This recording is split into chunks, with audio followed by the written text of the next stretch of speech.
आसफा भुट्टो जरदारी साहिबा, माइक खोलें।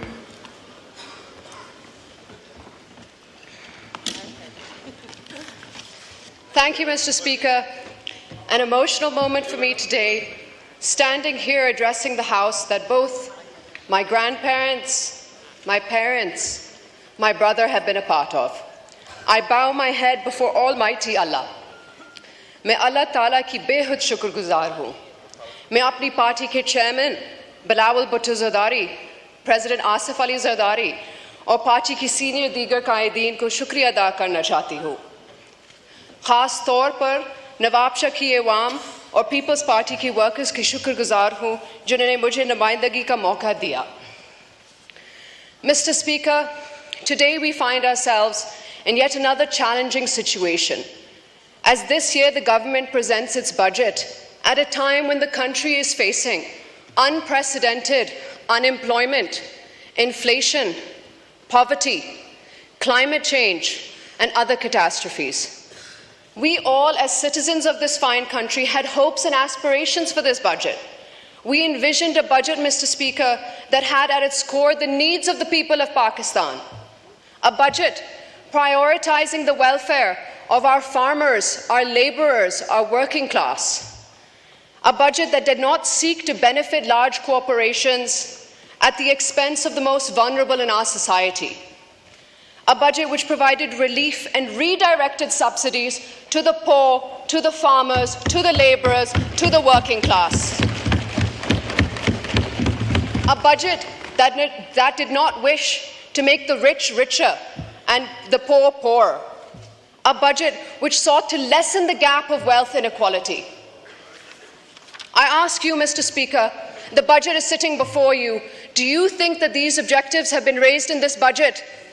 Do you think this is the budget that the people of Pakistan deserve? The people of Pakistan deserve better, Mr. Speaker, and we must work together to do better for our citizens. In his recent address to Parliament, the Honourable President of Pakistan spoke on unity. And absolutely, that is the need of the hour. At a time when divisive politics threatens to harm our nation, at a time when people are polarized in their ideals, beliefs, and in actions, when differences are weaponized and disagreements settled with violence, it is imperative that we as elected members of this House rise above. Words like tolerance, acceptance must not be limited to speeches alone. We must practice what we attempt to preach, Mr. Speaker, and together we must reject these divisive politics. We must instead come together for the people and base our policies on their needs. Together we have to find a way to give relief to the people who are suffering 15 hours a day without electricity in this sweltering heat.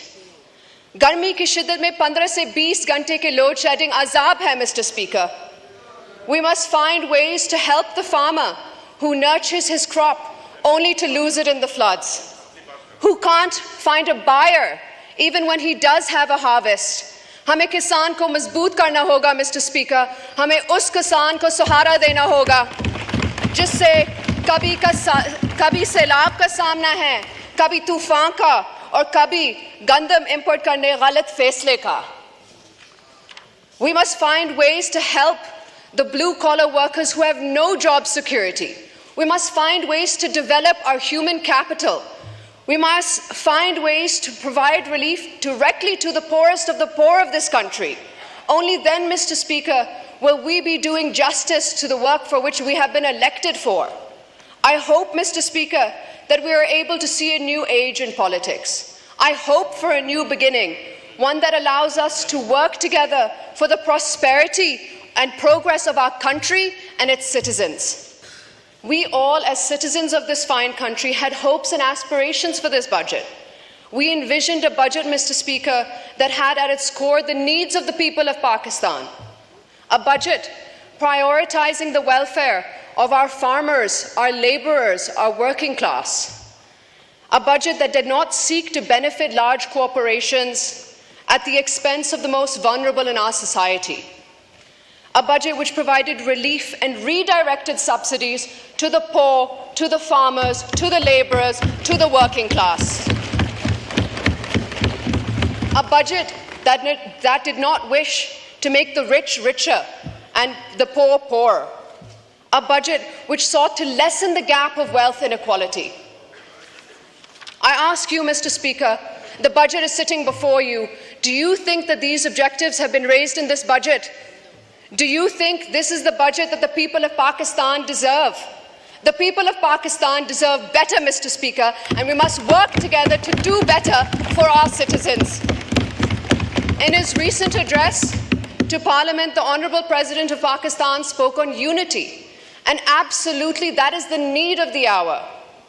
At a time when divisive politics threatens to harm our nation, at a time when people are polarized in their ideals, beliefs, and in actions, when differences are weaponized and disagreements settled with violence, it is imperative that we as elected members of this House rise above. Words like tolerance, acceptance must not be limited to speeches alone. We must practice what we attempt to preach, Mr. Speaker, and together we must reject these divisive politics. We must instead come together for the people and base our policies on their needs.